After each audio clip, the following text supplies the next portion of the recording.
Храбрец, мужественный горец, который был награжден имамом Шамилем 2 наградами, 2 орденами.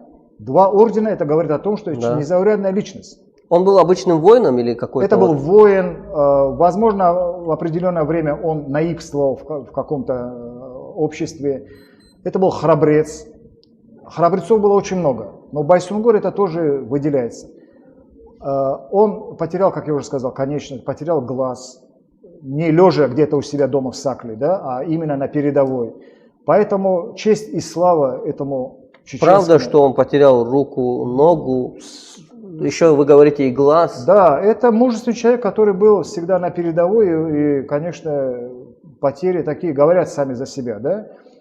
Это прекрасный муджахид, горец, который был всегда на передовой борьбе.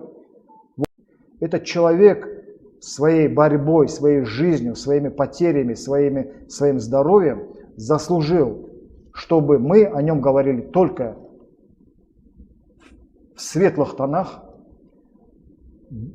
чтобы в назидание потомкам мы приводили примеры именно такого человека, но в мифологических поступках этот человек не нуждается. Я помечен войной, может быть, чересчур. Храбрецов жизнь нечасто ласкает. Я питомец Биноя, зовусь Байсангур. Это имя в горах каждый знает. Нет, бахвалиться я не приучен отцом. Не приемлю ни ложь, ни измену. Твердо знаю одно: лучше быть мертвым львом, чем живой и трусливой гиеной. Нет руки, нет ноги и один только глаз. Разве боль остановит джигита? Если с нами Аллах, а за нами Кавказ, то дорога в бессмертие открыта. Под рукою кинжал не изменит ружье, и с конем управляюсь неплохо. Я к чужому не рвался, однако свое защищал до последнего вздоха. Жизнь меняет людские устои, как быть? Представление о чести дробится.